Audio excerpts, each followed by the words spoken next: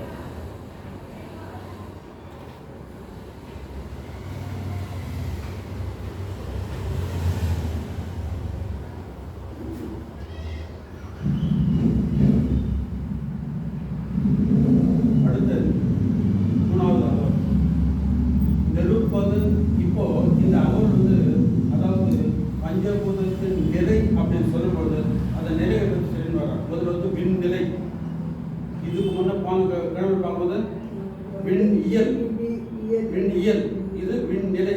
ஒவ்வொரு பஞ்சபூதனுடைய நிலை எப்படிப்பட்டது?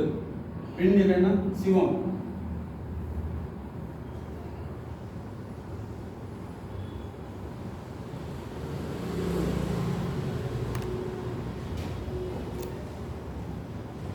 அப்போ விண்நிலை, அந்த விண்ணிலை இருக்கக்கூடிய நிலை எப்படிப்பட்டது அப்படின்னு சொல்லுவாங்க.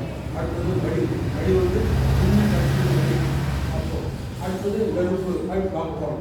ஆனால் இறைவன் கொடுக்கக்கூடிய அந்த ஆற்றல் அல்லது அந்த சக்தியானது நமக்கு வந்து சேரும்பொழுது எப்படியெல்லாம் மாற்றம். ஏன்னா இப்போ அங்கே அருட்பெருஞ்சோதி கொடுத்தோன்னா எஸ் அப்படின்னு வர்றதில்லை. காற்றுக்கு வந்து காற்று விட்டு அதை பெறப்பட்டு அடுத்து நெருப்புக்கு வந்து அங்கே மாற்றங்கள் கொண்டு அடுத்தது நீருக்கு வந்து அது வந்து கடைசியில் மண்ணில் இருக்கக்கூடிய மனிதனுக்கு வந்து சேருகிறது. அப்போது ஒவ்வொரு நிலையிலும் ஒவ்வொரு நிலையில் அவர் சொல்வதற்கு தான் விண்நிலை, வெளிநிலை, இருப்பது நிலை.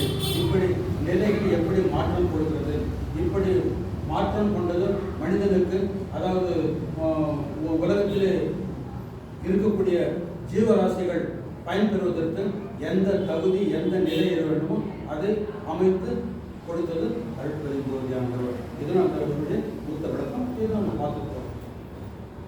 நெருப்பது நிலை நடு நிறையெல்லாம் அளவி அருட்பிட வகுத்த அருட்பெருஞ்சோதி. அப்போ என்ன சொல்றாருனாக்கா,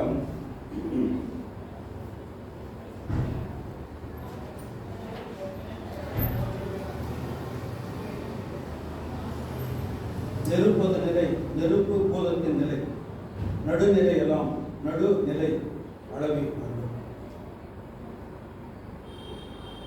நெருப்பு பூதம் மண்ணுக்கும் விண்ணுக்கும் நடுநிலை வரை அளாவி நிற்குமாறு அருட்பெருஞ்சோதி அருளியது. அப்படின்னா நான் இதில் இன்னொரு இன்ஃபர்மேஷன் என்ன பார்க்கணுன்னாக்கா, விண்நிலை, வழிநிலை, நெருப்பது நிலை, நீர்நிலை, மண்நிலை.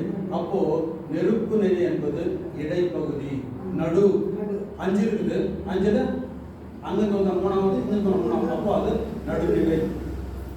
அதான் சொல்றார், நெருப்பது நிலை நடு நடு நடு. அப்போ அது அங்கிருந்து என்ன இருக்குது அதை பெற்று இங்கே கொடுக்கக்கூடியது, அங்கே என்ன பெற வேண்டும் அதை பெற்று இங்கே மாற்றி கொடுக்கக்கூடியது. ஏன்னா இது நடுநிலையாக இருப்பதால் அதனுடைய செயல்பாடுகள் கொஞ்சம் மாறுபட்டு இருக்கும்.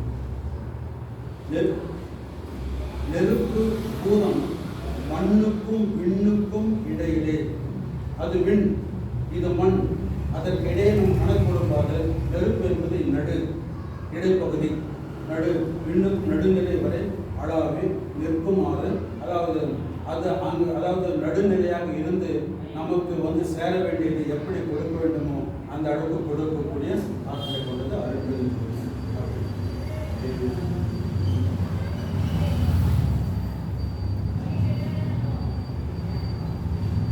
மண், நீர், நெருப்பு, காற்று, ஆகாயம் ஆகிய பஞ்சபூதங்களில் நடுநிலையாக விளங்கும் நெருப்பானது நல்ல பொருள் என்றும் தீய பொருள் என்றும் சுத்தமான பொருள் என்றும் அசுத்தமான பொருள் என்றும் பாராது. நல்லது கெட்டது, வேணும் வேணாம், அதாவது விருப்பு இல்லாத பொருளாக. ஏன்னா அந்த நெருப்பினுடைய சக்தி என்ன நமக்கு தெரியும். நெருப்பு அது நல்லது கெட்டது பார்த்தா அது என்ன அப்படின்னு தெரியாது. ஆனால் எதையுமே பார்க்காம அத்தனையும் கொடுக்கக்கூடியது. அப்போ என்ன சொல்றேன்னா, சுத்தமான அசுத்தமான நல்லது அல்லது தீய பொருள் சுத்தமான பொருள் என்றும் அசுத்தமான பொருள் என்றும் பாராது. எத்தனையும் தான் கொண்டு எரிக்கக்கூடிய பக்குவம் விளங்குமாறு வகுத்து அருட்பெரும் ஜோதி. அதனுடைய செயல் என்ன பாருங்க, நல்லது கெட்டதெல்லாம் கிடையாது. அப்போ என்னன்னா, எது என் டிபார்ட்மெண்ட் எது வச்சா நான் வச்சுக்கிறேன், அவ்வளோதான். எனக்கு டிபார்ட்மெண்ட் கொடுத்த என்ன, நெருப்பு. என் டிபார்ட்மெண்ட் என்னுடைய வேலை தான். யார் உள்ள வருதோ நான் நல்லது கெட்டதை, நல்லவன் கெட்டவன் அவ்வளோதான், ஃபினிஷ். அதான் சொல்கிறார், தீய பொருள் என்றும் நல்ல பொருள் என்றும் சுத்தமான பொருள் என்றும் அசுத்தமான பொருள் என்றும் பாராது. எதனையும் தான் கொண்டு இருக்கக்கூடிய பக்குவம் விளங்குமாறு வகுத்து அருட்பெரும் ஜோதி. இப்போ இந்த டிபார்ட்மெண்ட் வந்துட்டு பிறகு இது நல்ல பொருளுக்கு வேணாம், இது ஒரு ஒதுங்கி அது கிடையாது. எனக்கு கொடுத்த ரெஸ்பான்சிபிலிட்டி, எனக்கு கொடுத்த பொறுப்பு என்ன பாருங்க. அப்போ நெருப்பது நிலைநடு, அது வந்து அதனுடைய தன்மை அல்ல, அதனுடைய ஆற்றல் வந்து நடுவாக அமைக்கிறது. பாரபட்சம் பார்க்காத, வேண்டுதல் வேண்டாமை, விருப்பு விருப்பம் எதையும் பார்க்காத நடுநிலை. நான் அதுவும் நான் நடுவில் இருக்கிறேன், நான் நல்லவன் கெட்டவன் மேலே இருக்கிற நல்லவன் அதெல்லாம் எனக்கு தெரியாது. என்னிடம் வந்த அனைத்தையும்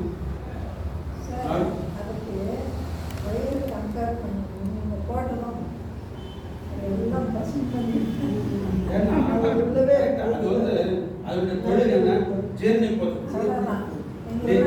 அதில் நீங்கள் அல்வா போட்டாலும் எடுத்துக்குது, வேப்பம் கொண்டு போட்டாலும் எடுத்துக்குது. ஐயோ வேப்பமாக தள்ளி கிடையாது. எது வந்து என் வேலை நான் டைஜஸ்ட்,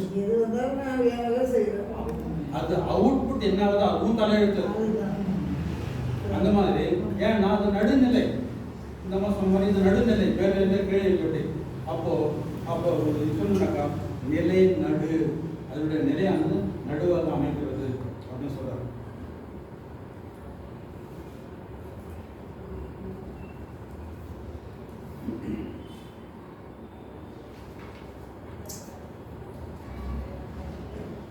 நெருப்பது நிலைநடு நிலையெல்லாம் அளவே அகப்பட இருக்காரு.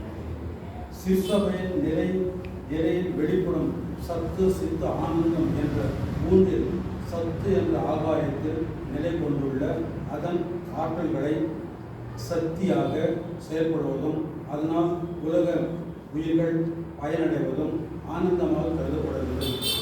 மேல்நிலை வழி விரிவில் வெளிப்படையாக சொல்ல பார்த்தேன். இப்போ நம்ம பார்க்குறோம் இல்லையா, இது வந்து மேல்நிலை ஐம்பூத விரிவு.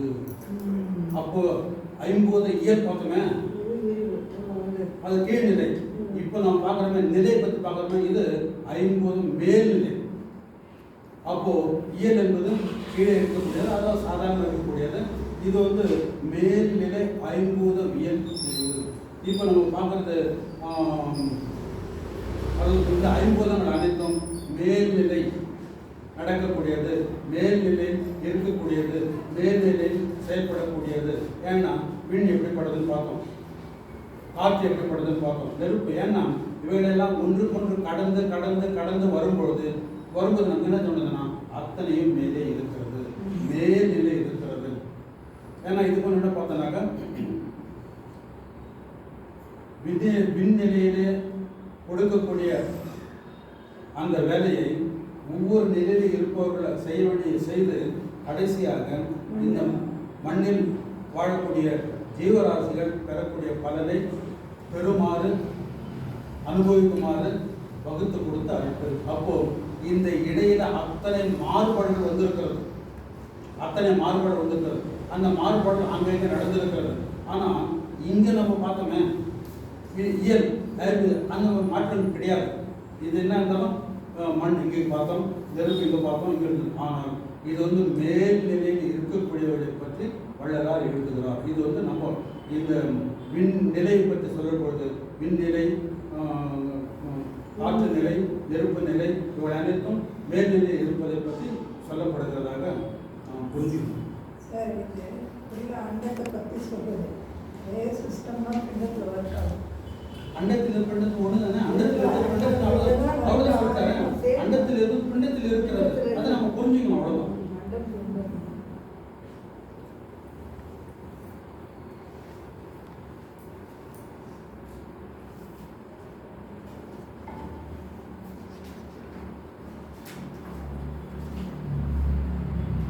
அப்போ மேலை வெளிவிரிவில் வெளிப்படையாக தெரிவிக்கப்பட்ட நிலைகள் நெருப்புக்கும் பொருந்தும்.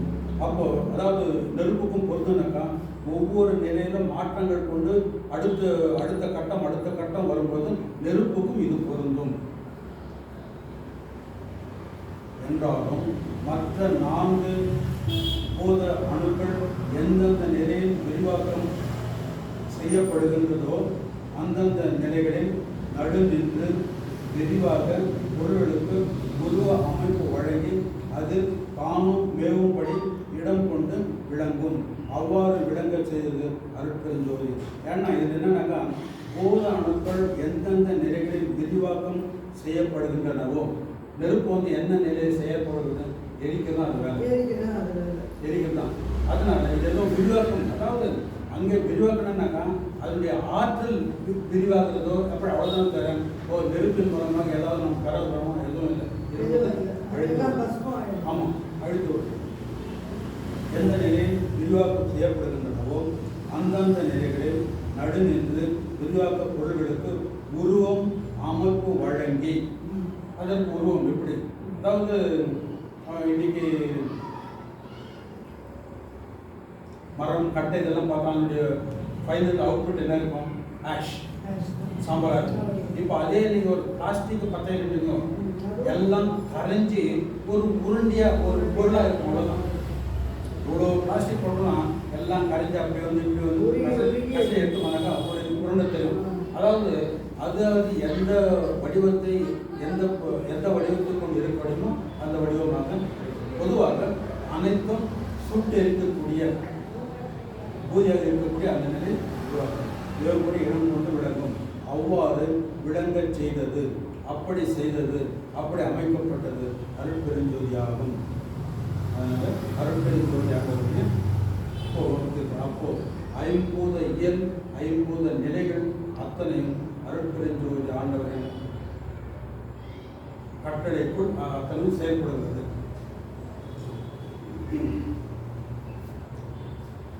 அப்போ அதான் சொன்னேன், இந்த மாதிரி இந்த 5 நிலைகளும் அதாவது அருட்பெருஞ்சோதி ஆண்டவருடைய கட்டளையில் நடக்கிறது என்று தெரிந்து கொள்வது ஒரு கோட்டம். அடுத்தது நீர்நிலை.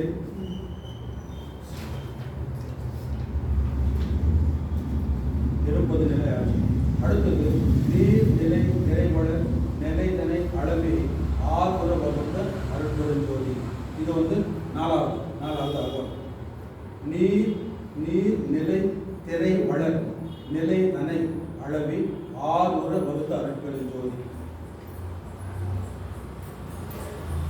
நீர் பூதம் அலை எழும்பும் உயரம் வரை அலை மட்டம் வரை அளாவி விளங்கி இவர் என்ன சொல்லுவாருனாக்கா, கேணி, குட்டை, குளம், ஏரி முதலியவைகள் நீர்நிலை எனப்படும். நீர்நிலைகள் கடலோ பெரியதோர் நிலை. முன்னால் கூறிய அனைத்திலும் நீர் வற்றிவிடும். ஆனால் கடலில் என்றும் நீர் வற்றுவதில்லை. அந்த கடல் நீரிலே அலைகள் ஓய்வின்றி எழுமாறு அமைந்துள்ளது. அந்த கடலுக்குள்ளே என்னென்ன பொருட்கள் உள்ளன என்பதையும் வெளிக்காட்டாது திரை போல் மறைத்து. அதான் ஏன்னா அந்த சொல்லுவாங்க, நீர்நிலை திரைப்படப்பட்டிருக்கிறது. இப்போ நீர்நிலை சொல்லும்போது சொல்ற மாதிரி எல்லா நீர்நிலைகளும் ரொம்ப சின்னதுதான், எல்லாம் காணாமல் கூட போயிடும். ஆனால் கடல் என்கிற நீர்நிலையானது நிரந்தரமானது, இருக்கக்கூடிய மேலுக்கே போகலாம். என்ன சொல்றாங்க, 1 இன்ச்சு ட்ராப் ஆயிடுச்சுனாக்கா அது எவ்வளோ கடன் சொல்றாங்க. ஆனாலும் கடல் முழுக்க வச்சு போலையே. அப்போ அப்படிப்பட்ட கடல் அப்படி சொல்றமே தவிர, நீர்நிலையை சொல்றமே தவிர, அந்த நிலைக்குள் என்ன இருக்குதுன்னு நமக்கு தெரியாது. கோடிக்கணக்கான உயிரினங்கள், மீன்கள், அதான் கோடிக்கணக்கான உயிரினங்கள் இருக்கிறது. அது மாத்திரமல்ல, அதற்குள்ளே இருக்கக்கூடிய விலை மதிக்கப்பட்ட பொருட்கள், வைடூரியம், பவளம், அது இதன்று. அப்போ கடலுக்கு அடியிலேட்டா அது பெரிய பொக்கிஷம். அதை தேடி பிடிச்சு எடுக்கிறாங்களே, அது அவருடைய ஆற்றல். அப்போ விலை உயர்ந்த பொருள் அனைத்தும் கடலுக்கடியில் இருக்கிறது, பாதுகாக்கப்படுகிறது. அதை யார் பாதுகாப்பது? நீர். அதாவது நீர் சொல்லக்கூடியது. ஆனால் அதை உள்ளே இருக்கிறது என்று பார்த்து தெரிந்து அறிந்து பெறுவது நம்முடைய கடமை. அதற்கும் அந்த ஆற்றல் அவன் கொடுக்கணும். அப்போ இப்படிப்பட்ட பெரிய கடல் இருக்கிறதா நீர்நிலை, அதை இப்படித்தான் இருக்க வேண்டும். இதனுள்ளே இப்போ அதாவது வெளிப்பொருள் இருக்கிறது கொண்டு போய் நீங்கள் தண்ணீர் போட்டீங்கன்னாக்கா போயிடும். இப்போ உதாரணத்துக்கு ஒரு 2 நாள் பார்த்தோம், சேட்டலைட் டிசாஸ்டர் ராக்கெட்டிங்களோட எத்தனை பாடுபட்டு, அதாவது அழிந்து போனது, இல்லை ஃபெயில்யூர்ஸ், டிசாஸ்டர் ஃபெயில்யூர்ஸ். அப்போது அது போனது அந்த ஃபைனல் இது வந்து கீழே விழுந்துடும், நேரம் வந்து விழுந்துடும். அதை ஒரு ரொட்டேட் பண்ணி அங்கே இழுத்து போனோம். ஆனால் இவன் என்ன பண்ணுறாங்கனாக்கா, இதே ஃபெயில்யூர் ஆச்சு, ஃபெயில்யூர் ஆகக்கூடாது. அதாவது உதாரணத்துக்கு 4,000 மைல்ஸ் சம்திங், இல்லை இவ்வளோ தூரம் போனோன்னா அதாவது ஒரு இன்க்ளைனில் போவாங்க, அப்படியே மேலே போயிட்டு போவோம். இது வீடு வந்து உடனே தெரியும். அப்போ வந்து தெரியும், ஓ இது ஃபெயில் ஆகிடுச்சு. அது வந்து நேராக கடலில் தான் வீடு வேற விழாது. அதான் சொல்லுவாங்க, அது செட்டப் பண்ணி இல்லை கடலில் விழ வேண்டும் அமைக்கப்பட்டிருக்கிறது. அவர் என்ன இப்போ விழதெல்லாம் வந்து கடல் பக்கம் திரும்பினா 5 டைரக்ஷன், இந்த பக்கம் திரும்பினா அது அப்படிதான் அமைக்கப்பட்டிருக்கிறது. இப்போ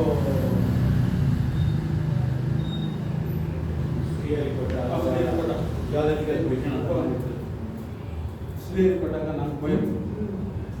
யாரும் விடுறதில்லை, யாரும் விடுறது. அங்கே ஸ்ரீஹரிகோட்டா போகிறதுக்கு முன்னாலே ஒரு 10 கிலோமீட்டர் போட்டு பெரிய கவுண்டர் அங்கே செக் எல்லாம் பண்ணுறோம். நான் எல்லாம் ஒரு வேலைக்காக பர்மிஷன் பண்ண. அப்போது அங்கேருந்து ஸ்ரீஹரிகோட்டை பார்த்து சில கிலோமீட்டர் அங்கே போது என்னன்னாக்கா ராக்கெட் இருக்குது. ராக்கெட் என்ன ஒரு கவர் மூடி வச்சுருக்கு. அது ஓப்பன் பண்ணி அது ஃபைனல் இருக்குது, ஓப்பன் பண்ணி அதெல்லாம் டெஸ்ட் பண்ணி கவுண்ட் பண்ணி வாங்கும்போது அப்புறம் இது வேறு போகுது. ஸோ அது போகணும். அப்போது போகும்போது கடல் பக்கமாக தான் இன்க்ளைன் கொடுத்துருக்காங்க. இப்போ ஸ்ரீஹரிகோட்டா அங்கேருந்து கடல் பக்கம், அங்கேருந்து கொஞ்சம் ஒரு 1 கிலோமீட்டர் 2 கிலோமீட்டர் அவ்வளோதான் அங்கே. அப்போ இந்த டைரக்ஷன் சப்போஸ் வந்து இப்படி திருப்பிடுச்சுன்னா, ஏன்னா இதுக்கு மேலே போனோம்னாக்கா 1000 கிலோமீட்டர் எந்த ரேஞ்சில் போனாலும் அங்கதான் விழுணும். அப்போது அந்த கெட்டுப்போன அந்த பொருளை இழுத்துன்னு வந்து இவங்க டெஸ்ட் பண்ணி, அப்போ என்னன்னாக்கா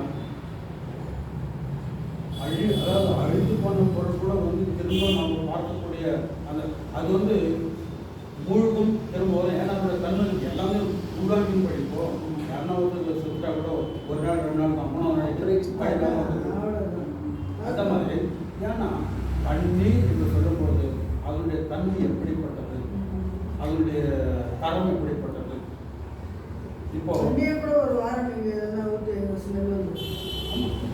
இப்போ மண்ணுக்குள்ள பதிச்சா யாரும் ஒன்றும் பண்ண முடியாது. அது பண்ணலாம். ஆனால் தள்ளி போடப்படுது நீங்கள் சொன்ன மாதிரி 2 நாளோ 3 நாளோ 5 நாளோ 1 வாரம் 10 நாளோ அப்படி வந்தோம். ஏன்னா அதனுடைய தன்மை அது வந்து வச்சுக்காது. நீங்க பாருங்க, மண் இப்படிப்பட்டது, நீர் அப்படிப்பட்டது, நெருப்பு ஏன்னா ஒவ்வொரு தன்மை இதனுடைய தன்மை இப்படிப்பட்டது. இப்போ மண்ணில் வந்து பதிச்சோடனே அது ஒன்றும் அது மண்ணிலே பிறந்து மண்ணிலே வளர்ந்து மண்ணோட மண்ணா போகுது. மண்ணோட ஏன்னா அத்தனை ஏன்னா ஐம்பொருளின் கலவை இந்த உடனானது 50 அணின் கலவை. அது அங்கே போனோன்னா வந்துட்டியாப்பா வெல்கம் இதுதான் காத்துங்கப்பா அப்படின்னு எல்லாத்தையும் என்னென்ன விடுமோ எடுத்து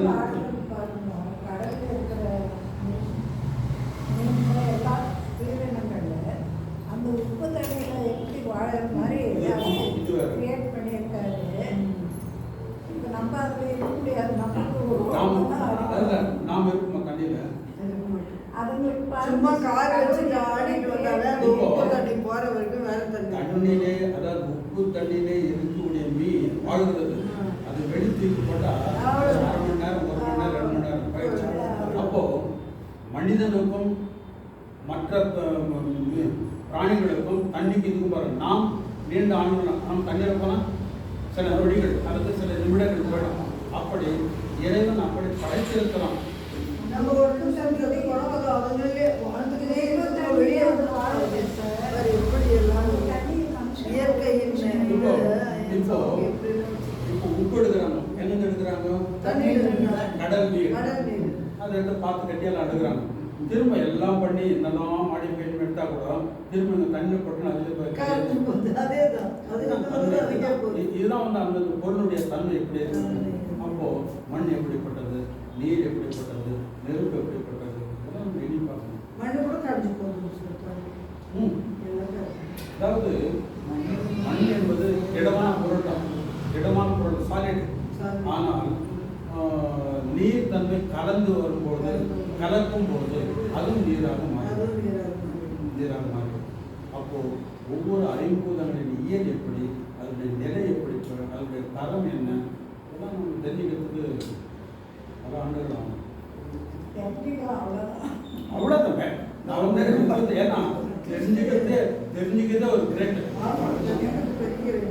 தெரிஞ்சுக்கிறதே ஒரு கிரேட். ஏன்னா இவர் வந்து அவ்வளோ விளக்கமாக புட்டு வச்சாருன்னா பாவையிலா இதெல்லாம் படிச்சா தெரிஞ்சுக்கணும்.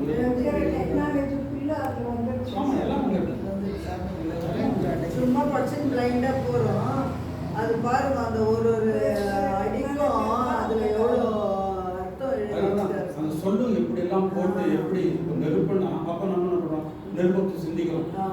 அதனுடைய கெப்பாசிட்டி என்ன, அதனுடைய சூடு என்ன, எவ்வளவு சூடு மனிதன் தாங்குவான், எந்த சூட்டுக்கு வேணும் தாங்க முடியாது.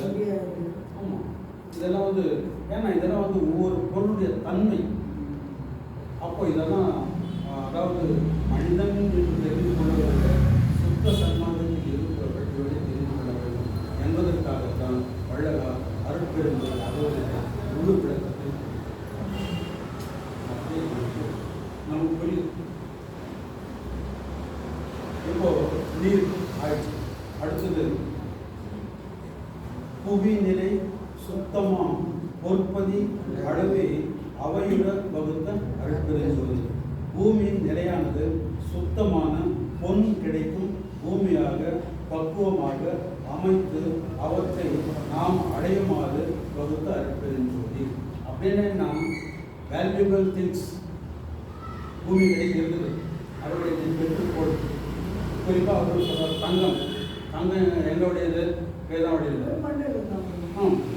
அப்போ இந்த பொருள்களை பத்திரமாக காப்பாற்றி மக்கள் பெறுவதற்கேற்ற அந்த தரத்தை வகுத்து அங்கே கொடுத்திருக்கிறார். அதாவது மக்கள் பெரும் வரை அது பாதுகாப்பாக வைத்திருக்கிறது புவி மண். அதனுடைய வேலை அர்த்தம். அது எவ்வளோ அடியில் இருக்குது என்ன தோண்டியை தயாரிக்கணும். அது வந்து தங்கம் நீ என்ன வச்சு ஒன்று ரோட்டில் போனாக்கா அதனுடைய தரம் தெரியாது. அப்போது எந்த ஒரு பொருளாதாரம் தரத்தை அறிந்தது இருக்கணும்னா அது எங்கே இருக்குமோ அது இருந்துச்சுனாக்கா அதை பெறுபவர்கள் பெற்று தரலாம் அல்லது பெற்று அனுபவிக்கலாம் என்பதற்காக இப்படி மண்ணில் இருக்கக்கூடிய தரங்களையும் மண்ணில் இருக்கக்கூடிய பொருள்களையும் மண்ணில் இருக்கக்கூடிய எல்லா தன்மைகளையும் இறைவன் வகுத்து வைத்திருக்கிறான். புவி நிலை சுத்தமாம். ஏன்னா இப்போ புவி நிலை வந்துட்டோம். விண்ணிலையிலிருந்து புவி நிலை படிப்படிப்படியாக இங்கே நிலை வந்துட்டோம். புவி நிலை சுத்தமாம். பொற்பதி அளவே பொன்பதி பொற்பதி அளவே அவையுற வகுத்து அருட்பெருஞ்சோதி. அதற்கு ஏற்றவாறு வகுத்திருக்கிறார், அமைத்து கொடுத்திருக்கிறார் அருட்பெருஞ்சோதி ஆண்டவர் அப்படின்னு சொல்றார். அல்லது மண்ணால் ஆன இந்த தேகமானது மலம் நீங்கி சுத்த தேகமாக மாறினால் சொர்ண தேகம் என்ற பக்குவ நிலை அடைப்படி வகுத்த அருட்பெருஞ்சோதி. அதாவது விளக்கு கொடுக்குற நீ பொண்ணு வேணாப்பா விட்டுருப்பா அது வேணாம். ஆனால் ஐம்பூதங்களின் கலவையாக இருக்கக்கூடிய இந்த பூதம், அதாவது இந்த உடலானது இறந்து பிறந்து இருக்கத்தான் இருக்க வேண்டும் என்று பொருள் அல்ல. இதே உடலை உத்வேக சக்தி பெற்று வாழக்கூடிய அருள் அல்லது இந்த தேகத்தை கொண்டு மரணமேலா பருவ அடைய முடியும் என்பதற்கு வழிவகுத்து கொடுத்திருக்கார் வழங்கிருந்தார். இதுவரை இல்லை. ஆனால் இப்போ 19ஆம் நூற்றாண்டில் அதாவது வள்ளற்பெரும் வந்த பிறகு இப்படி ஒரு வாய்ப்பு இருக்கிறது. நீங்கள் இப்படியெல்லாம் வாழ்ந்தீர்களானால் உங்களுடைய வாழ்க்கை இப்படி இருக்குமே ஆனால் நீங்கள் மரணமில்லா பெறுவ அதாவது என்ன சொன்னாங்க, விடுப்பா பிறந்த போனாடி செத்து தான் ஆகணும் அப்படி சொல்லப்பட்டது. ஆனால் இப்படி தவறு. அப்படி அதாவது நம்முடைய நிலை அப்படி இருந்துச்சு. ஆனால் என்ன சொல்கிறாங்க, அப்படி அல்ல. நீ வள்ளலார் வழியிலே வாழ்ந்தால் நீ மரணமில்லா பெறுவ அடையலாம் என்பதற்கு அத்தனையும் வகுத்து கொடுத்துட்டார். அவர் சொன்ன கோட்பாடு படி நம்ம இருந்தால் இந்த தேகம் கொஞ்சம் அதுதான் சொல்றேன். நான் சொல்றது வள்ளலார் வழியில் வள்ளலார் வழியில் யார் நடக்கிறார்களோ யார் கடைபிடிக்கிறார்களோ அப்படின்னு வள்ளலார் வழியில் முத்தேக சித்தி 3 தேகம் சுத்த தேகம், பிரணவ தேகம், ஞான தேகம், 3 தேகம். அப்போ என்னன்னு கேட்டாங்க, அதாவது அசுத்த தேகமாக இருக்கக்கூடிய நம்ம இங்கிருந்து ஆரம்பிக்கிறோம். அசுத்த தேகமாக இருக்கக்கூடிய நாம் சுத்த தேகமாக மாறி பிரணவ தேகமாக மாறி ஞான தேகமாக மாறி அப்போ இந்த தேகமானது இந்த உடலானது அந்த நிலையை அடையக்கூடிய தகுதி இருக்கிறது என்று அருட்பெருஞ்சோதியாக நமக்கு காண்பிக்கிறார் வள்ளலார் மூலமாக அப்படின்னு நமக்கு. இப்போ அது ஒரு படக்குழு பொத்திய மலர்பிணி புழு குரம்பை தான் சித்தியல் சுத்த சன்மார்க்க சேர்ப்பினால் நித்தியமாகவே நிகழும் எனது சத்தியம் சகத்துரியர்கள். அதாவது பொத்திய மலர்பிணி, இந்த உடம்பு பொத்திய மலர்பிணி தான். இந்த பொத்திய மலர்பிணி உள்ள புழு பூச்சி எல்லாமே இருக்கக்கூடிய குரம்பைத்தான் சித்தியல் சுத்த சன்மார்க்கம். இப்படிப்பட்ட உடம்பை நீ அதாவது அதுதான் சொன்னாங்க, அசுத்த உடம்பாக இருக்கக்கூடிய இந்த உடல் சுத்த தேகமாகி நீங்கள் பெறக்கூடிய அத்தல் எப்போ ஒற்றை நீங்கள் சுத்த தேகத்துக்கு வரீங்களோ நீங்கள் ஆன்மத்தை கொண்டுவதற்காக தான் வாய்ப்பு. இப்போ ஜோகான்னு சொல்கிறோம் ஆன்ம லாபம் பெறுதல். நீ ஆன்ம லாபம் பெற வேண்டும் என்றால் சுத்த தேகமாக மாற வேண்டும். சுத்த தேகம் மாறுவதற்கு நிறைய நம்ம படிச்சிருக்கோம். அதை பெற்று அது வளர நான் சொல்கிறேன்னா சுத்த தேகமாக மாறுவதற்கு நிறைய பேர் மலை காடு புகை அங்கே போய் பல ஆண்டுகள் இருந்து அவரும் சொல்கிறாங்க அதெல்லாம் வேணாம். அது அந்த காலம், அதாவது பிஃபோர் வள்ளலார். ஆஃப்டர் வள்ளலார் என்ன சொல்கிறாங்கனாக்கா, நீ இந்த திருப்பாவை அதாவது எப்படி படிக்கணும் அப்படி படித்தால், அதாவது பல ஆண்டுகள் அசுத்த தேகம் இருப்பது சுத்த தேகம் மாறுகிறதோ அதே மாதிரி நீ இவைகளை படித்து படித்து படித்து படித்து படித்து வரும்பொழுது இந்த அசுத்த தேகமான சுத்த தேகம் மாறுகிறது. எப்போ சுத்த தேகம் மாறுகிறதோ ஆண்களாக எழுதுறதுக்கு எல்லாரும் தகுதியும் இருக்கிறது. அது மேலே அது ஒன்று மாறினாவே உங்களுக்கு வழிகாட்டணும். அடுத்து நெக்ஸ்ட் போயிட்டே இருக்கும். அப்போது முதல் நாம் செய்வது என்ன? அசுத்த தேகமாக இருக்கக்கூடிய இந்த உடலை சுத்த தேகமாக மாற்ற வேண்டும். அதை நாம் செய்யணும்னா ஒரு படி. அப்போ என்ன சொல்லுதுன்னா, அசுத்த தேகமாக இருக்கக்கூடிய சுத்த தேகம் மாற்றுவதுன்னு கேட்டாக்கா பச்சை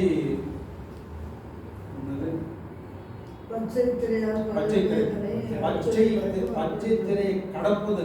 அதாவது எப்படி பச்சை அவர் என்ன சொல்றாருனாக்கா, முதல் இரண்டு திரைகளை பற்றி அவர் சொல்ல காரணம் என்ன, அது வந்துடும். ஆனால் பச்சை திரையானது 2 கூறுகளாக பிரிக்கப்பட்டுள்ளது. கரும்பச்சை, சிவப்பச்சை. அது கரும்பச்சை என்பது நாம் தான் தீர்க்காக்க வேண்டும். அடுத்து அதாவது பச்சை திரையை முழுக்க நாம் தான் தீர்க்க வேண்டும். தீர்த்தால் அடுத்து வரக்கூடிய மற்ற திரைகள் இயல்பாக வந்துவிடும். அப்போ பச்சை திரை என்பது அசுத்த தேகமாக இருக்கக்கூடிய இந்த உடலை சுத்த தேகம் மாற்றிக்கொள்ளக்கூடிய ஒரு இடம். அதாவது அசுத்த தேகம் சுத்த தேகம் சொல்லும்பொழுது அப்போ நமக்கு என்ன தெரியுதுன்னா, பச்சை திரையை கடந்து செல்லுதல். பச்சை திரையை கடப்பது எவ்வளோ கஷ்டம் இருக்குதோ அந்த மாதிரி அசுத்த தேகம் சுத்த தேகம் மாறுவதற்கு இது எப்படி பாடுபடணுமோ இதுக்கு சமானம் எப்படின்னு கேட்டாக்கா, இது வந்து பச்சை திரையை கடந்து போவதாக. ஏன்னா பச்சை திரை நாம் தான் கடந்தாகணும். அதே மாதிரி இந்த அசுத்த தேகம் சுத்த தேகம் நாம் தான் கடந்தாகணும். இது வந்து 2 ஒன்று தான். அதை செய்தாலும் இது ஓகே, இது செய்தாலும் அப்போ பச்சை திரைகள் கடந்து விட்டாலும் அது மாதிரி 1 டக்கு பயந்துருக்கும். அதே மாதிரி இங்கே அசுத்த தேகமும் சுத்த தேகமும் மாறிவிட்டால் உங்களுக்கு ஆன்ம லாபம் பெறணும். அதற்கு பின்னால் 1 போயிடும். அப்போது நமக்கு பெரிய பிரேக்காக இருக்குதுன்னு கேட்டாக்கா பச்சை திரை அல்லது அசுத்த தேகம் சுத்த தேகம் மாறும். இதுதான் இருக்கு. ஸோ அப்போ என்ன சொன்னால், பொத்திய மலர்பிணி குழு பொறுப்பை தான் சித்திய சுத்த சன்மார்க்க சேர்ப்பினால் இந்த உடல் எப்படின்னு தெரியும்.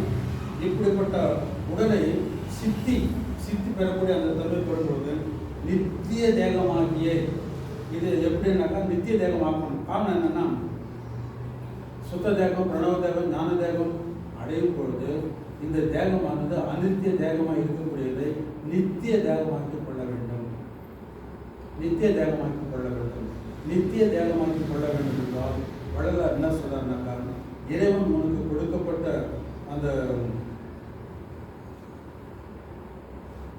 ஜீவதகம், அதாவது நம்ம கொடுக்கப்பட்ட 3 சுதந்திரங்கள், அந்த சுதந்திரங்களை நாம் திருப்பி கொடுத்து விட்டோம். இறைவன் கேட்கறான், நீ தகுதியான போது உதாரணத்துக்கு இந்த நான் வந்து 3 சுதந்திரங்களை கொடுத்திருந்தேன். ஜீவதேகம், போகதேகம், இந்த தேகங்களை நீ திருப்பி கொடு. திருப்பி கொடுத்து விட்டால் இறைவன் அவனிடமிருந்து ஒரு சுதந்திரத்தை உனக்கு கொடுக்கிறான். அப்படி அந்த சுதந்திரத்தை பெற்ற பிறகுதான் நாம் அதாவது பிணி, மூப்பு, மரணம் இவர்களை கடந்தவர்களாக ஆக முடியும். அது பெற்ற பிறகுதான் நாம் மரணம் இல்லாமல் அப்போ என்னன்னா, நமக்கு கொடுக்கப்பட்ட அந்த 3 சுதந்திரங்கள் இந்த உலகத்தில் வாழ்வதற்காகத்தான். சுதந்திரம் எதுக்கு? அப்போ இந்த உலகத்தில் வாழ்வதற்காக உனக்கு கொடுக்கப்பட்ட ஒரு பேக்கேஜ். அப்போ நீ அதை அடையணும்னா அவன் கொடுத்துரு. கொடுத்த உடனே நான் உனக்கு வேற கொடுக்குறேன். அதன் மூலமாக நீ அதை பெற்றவுடன் உனக்கு பெற வேண்டிய அத்தனையும் பெற்று முழுமையாக பெறுவார்கள். இதுதான் இருக்கு. அப்போ என்ன சொல்றாங்க, நித்திய தேகமாக கொள்ள வேண்டும். அதுதான் நித்திய தேகம். இல்லை என்றால் இதெல்லாம் அனித்திய தேகம். நித்திய தேகமாகிய நிகழும் என்பது சத்தியம். சத்தியம் ஜகத்துடையது. சொல்ற சத்தியம் எதுனா, அதாவது சொல்லலை, அதாவது கடவுளானவர் நம்மகிட்ட சத்தியம் சொல்றாலும் அப்போ நம்மள நம்ம அவர் அவரை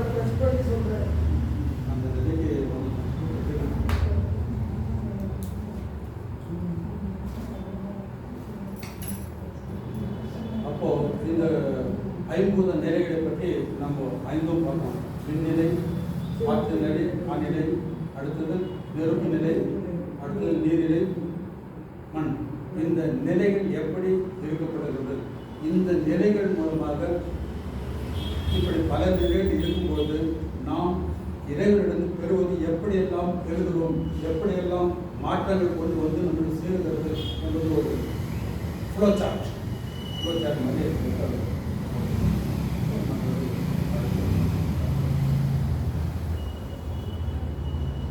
எல்லா ஊர்களும் இன்புற்று வாழ்க்கை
கருணை அருட்பெருஞ்சோதி திருவருட்பராசரண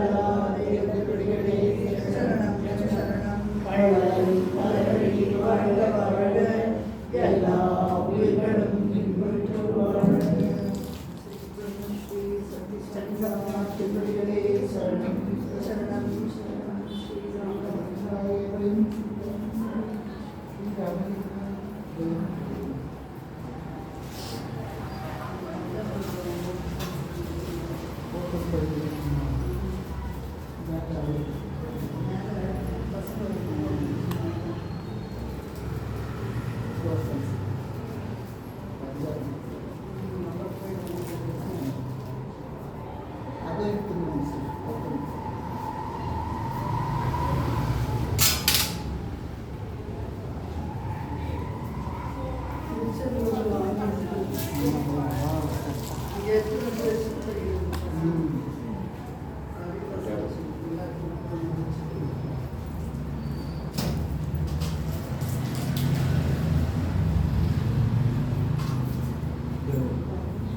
ஸ்டூடெண்ட் கொடுப்பாங்க ஒரு 51 பேர் ஷீலா, ஷீலா. ஷீலா லிஸ்ட் ஒன்று ஷீலா வந்து சண்டேஸ்ல இன்னைக்கு ஆரம்பிக்குதுன்னு சொல்லுவாங்க அன்னைக்கு இப்போ சனிக்கிழமை ஆரம்பிக்குது அடுத்த சனிக்கிழமை நான் அந்த லிஸ்ட் கொடுங்க அவங்களுக்கு கொடுத்துட்றேன் நம்ம அடுத்த சாட்டர்டே பேசினாக்கா அவங்க வந்து வேலை ஓகே அதெல்லாம் ஒன்றும் பண்ண முடியாது இப்போ அவங்க வந்தாங்கன்னாக்கா வகுப்பு மேலே நடக்கும் நம்ம செஞ்சுக்கலாம் சரி அவங்க லிஸ்ட்டில் கொடுத்தா அவங்க கொடுத்துட்டோம்னா ஏதோ